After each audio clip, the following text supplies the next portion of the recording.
Alright, let's talk about the cardiomyopathies.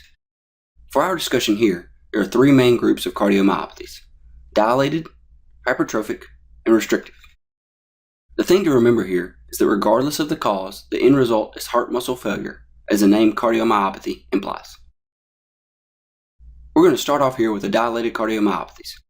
This is hands down the most common cause of cardiomyopathy, leading to about 90% of cases.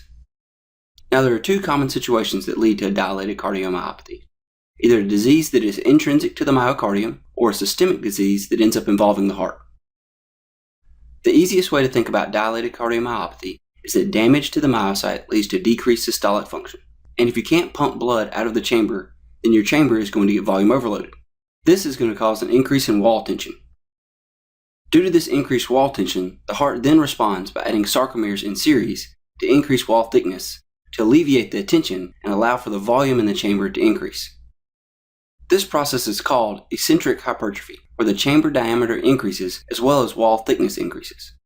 And this is why the hearts of dilated cardiomyopathy patients are 2 to 3 times larger than normal. And as you can see in this image, the ventricular chambers are increased in size, as well as the wall thickness has increased. Now, we ought to know the causes since this is the most common cause of cardiomyopathy. And knowing that it's the most common cardiomyopathy should help you come up with the most common cause. So what do you think it is? There you go, it's good old coronary artery disease. So coronary artery disease here can lead to acute ischemia, as seen in a myocardial infarction, or you can have chronic, long-standing ischemia.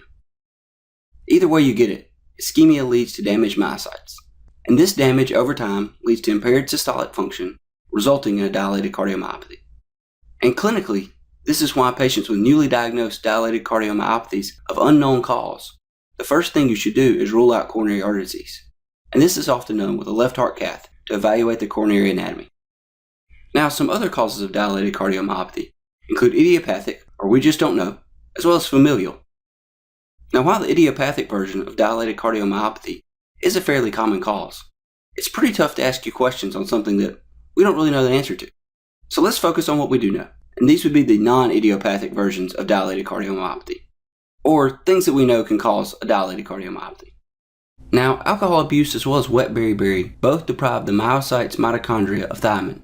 And we know thiamine is crucial for the function of pyruvate dehydrogenase to help convert pyruvate into acetyl-CoA to help us generate more ATP. So without thiamine, we wouldn't be making sufficient ATP to keep the myocytes contracting. Another point on this is that the acetaldehyde metabolite from alcohol is toxic to mitochondria. And do you remember exactly why this is? There you go, the acetaldehyde disrupts the connection of cytochrome C in the inner mitochondrial membrane. And do you happen to remember from the pathology section what this does? Well, the liberation of cytochrome C into the cytoplasm leads to activation of the capsases, and the end result here is apoptosis. So there you go. Now you know why alcohol abuse causes a dilated cardiomyopathy. Now, another cause of dilated cardiomyopathy is the Coxsackie B virus. Now, this virus invades the myocytes, and this results in an immune-mediated attack on the myocytes, resulting in their damage and therefore decreased systolic function and the dilated cardiomyopathy that we see here. And you also have Trypanosoma cruzi, which is seen in Chagas disease, and this releases a neurotoxin that directly damages the specialized conduction system within the myofibrils. Now, on top of that, cocaine, doxorubicin, as well as hemochromatosis all result in a chemical-induced toxicity to myocytes. Now, cocaine actually directly damages the mitochondrial membrane, and it can also lead to coronary artery vasospasm, inducing ischemic damage.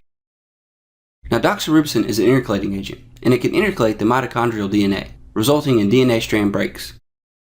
It also can generate free radicals, which will cause further damage, and all of this will lead to myocyte damage, which will then lead to our dilated cardiomyopathy. Now, hemochromatosis results in excessive iron deposition, and this will lead to the generation of intramyocyte reactive oxygen species, such as hydroxyl radicals. And these will go on to directly damage DNA as well as the phospholipid membranes and amino acids. Now, another cause of dilated cardiomyopathy is the peripartum cardiomyopathy, and this commonly affects women in the last months of pregnancy to several months after delivery. Now, the exact cause here is unclear, but it results in myocyte injury as well as systolic dysfunction, as you see in all the other causes of dilated cardiomyopathy. Some other potential causes of dilated cardiomyopathy include thyrotoxicosis, sarcoidosis, and Takotsubo's cardiomyopathy. Now, another name for Takotsubo cardiomyopathy is broken heart syndrome, as it's classically seen after a very stressful situation, like someone losing their loved one. Now, it will result in apical ballooning of the left ventricle, and it's due to increased sympathetic stimulation. Now, the word Takotsubo comes from the Japanese word octopus pot, which is what it resembles, and you can see an example of both of these here. Now, in this bottom image, you can see the apical ballooning. This happens during systole, and this top image here is during diastole, and everything here looks relatively normal. So with all that, what do you think you'd see on a chest x-ray in a patient with a dilated cardiomyopathy? There you go, and a large balloon-like heart, and you can see an example of this here. Now looking at this image, you can see just how massive the heart can be in a patient with a dilated cardiomyopathy. And also in this image, you can appreciate that this patient has a pacemaker, and you can see its pacemaker wires here. So if you were auscultating the heart in someone with a dilated cardiomyopathy, what might you hear? There you go, you might hear an S3 heart sound. Now S3 is due to incoming blood splashing against the large volume of blood that is already accumulated within the ventricle. And how do you think we're going to treat this patient with a dilated cardiomyopathy? Well, you can give medications to help the myocytes pump better, like digoxin. You can also give medications to decrease preload, like your ACE inhibitors. You can also decrease the symptoms of volume overload by limiting sodium and water intake, as well as giving diuretics, like furosemide. Beta blockers are also useful here, as they decrease oxygen demand, as well as decrease mortality. A few other things you can do is place an implantable cardioverter defibrillator, or an ICD, or if it gets really bad, you can set the patient up for a left ventricular assist device or a heart transplant.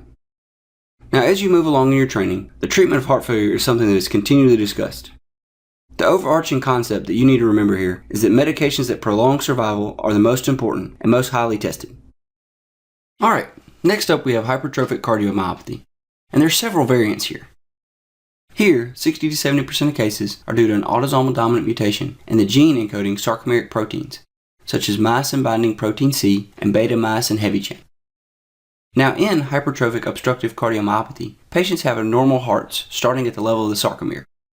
Here you can see haphazardly arranged myofibrils, conveniently named myofibrillary disarray.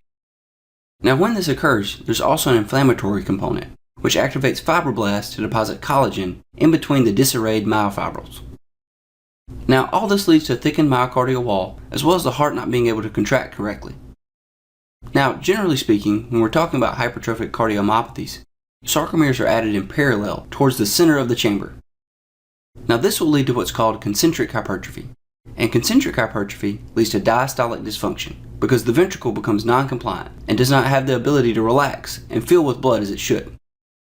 Now since the ventricle is non-compliant and it cannot relax as it should, it's going to take more pressure to fill the left ventricle. This increase of pressure causes blood to back up into the left atrium as well as into the lungs, and this results in our typical heart failure symptoms. Now, in a subset of patients, you can see asymmetric hypertrophy, and this is an example of this here. Now this can be of the ventricular wall, as you see in this image, or of the subaortic interventricular septum. And if it were in this particular location, why might this be bad? Well, it could create an obstruction to the opening of the left ventricular outflow tract. Also, this narrow opening creates very high flow velocities, and this can actually suck the anterior leaflet of the mitral valve over the opening, creating a sudden outflow tract obstruction. Now this sudden blockage of flow can lead to hyperperfusion to the brain, which can lead to syncope, as well as dyspnea. As most of you may have already heard by now, the story of the athlete that collapses in the middle of the game, and the underlying problem here is undiagnosed hypertrophic obstructive cardiomyopathy. Also, these patients are prone to conduction abnormalities, and these can lead to abnormal electrical depolarizations as well as ventricular arrhythmias, like ventricular fibrillation, which can lead to sudden cardiac death. Now another thing you should be on the lookout for in patients with hypertrophic obstructive cardiomyopathy is a systolic ejection murmur that increases with Valsalva. And now this is something that is very important, and it's going to show up on all levels of your exam. So just remember, systolic ejection murmur that increases with the Valsalva maneuver, and it's seen in hypertrophic obstructive cardiomyopathy. Now what should be a few other findings that you're on the lookout for in someone with hypertrophic cardiomyopathy? There you go, a huge heart. Look at the thickness of these ventricles here. So when you're auscultating the heart, what do you think you'd hear? There you go, an S4. And this sound comes from the blood when it hits the thick, stiffened left ventricle wall during diastole. Also, you can get impaired mitral valve closure because the hypertrophy disrupts normal valve alignment. Alright, now let's talk a little bit about treatment. Well, you may need to limit intense sports, as well as place the patients on beta blockers to decrease the metabolic demands of the myocardium, as well as increase the left ventricular filling time. Now, what about the non-dihydropyridine calcium channel blockers? Well, same concept here. Verapamil blocks calcium channels, and this decreases the contractility of the heart, as well as slows the heart rate. This decreased contractility by the heart leads to decreased oxygen requirements for the heart, and the slower heart rate leads to increased left ventricular filling time.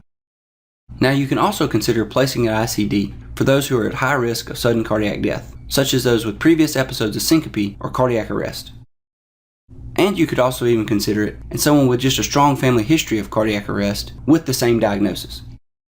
Now, I'll go ahead and say, I remember when I was hearing this for the first time, wondering, how does someone have a previous episode of cardiac arrest? Doesn't that mean you're dead? And the answer here is yes, they did die, but we were able to get them back, usually with CPR and defibrillation. So that means you can have a previous episode of cardiac arrest that you actually lived through, but it is fairly rare. Now, next up we have the restrictive or infiltrative cardiomyopathies. Now, the name here should give you a rather strong hint of what's happening with this cardiomyopathy. Here, there's some form of infiltration into the myocardium, and this ends up restricting the heart's ability to expand and receive blood, therefore decreasing your preload. And with all that, you end up getting diastolic dysfunction due to a poorly compliant ventricle. Now, let's discuss some of the unique etiologies because these tend to be high yield. Now, first up here, we'll talk about endocardial fibroelastosis. Now here, the name tells you pretty much where the problem is. There's fibrous and excessive deposits of elastic tissue within the endocardium, as you can see here. Now, this disease usually occurs in the first 2 years of life, and this rare childhood form usually ends up requiring a heart transplant for treatment. Now, Loeffler syndrome is similar, except we have eosinophils to the equation. And here, these eosinophils are going to release major basic protein into the myocardium. Now, the major basic protein here will lead to necrosis of the myocardium, as well as fibrotic tissue deposition. And as you guess, this fibrotic tissue is not very good at expanding, so you're going to get decreased compliance as well as diastolic dysfunction, as we saw earlier. Now, hemochromatosis is due to iron overload, and this results in reactive oxygen species forming within the mitochondria of myocytes. And these reactive oxygen species will go on to damage the myocardium, and it can result in a restrictive cardiomyopathy. Now, you might remember that we talked about hemochromatosis when we talked about dilated cardiomyopathies as well. So which do you think is more common? Hemochromatosis causing a dilated or restrictive cardiomyopathy?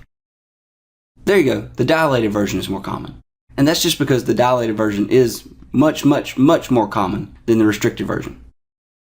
Now next up, we have amyloid as well as sarcoid, and both of these are infiltrative processes. Amyloid here results in the deposition and formation of beta-pleated sheets within the heart, while in sarcoid you get granulomatous inflammation, which can result in many different cardiac manifestations, including heart blocks as well as restrictive and dilated cardiomyopathies. And last but not least here, another cause of restrictive cardiomyopathy is post-radiation fibrosis, and this should be on your mind in any patient who receives radiotherapy for something like breast cancer. Now on to a flash quiz. What type of cardiomyopathy is associated with Friedreich's ataxia? Well, here it's going to be a hypertrophic cardiomyopathy. Remember, Friedreich's ataxia is a trinucleotide repeat disease, and the trinucleotide that repeats here is GAA.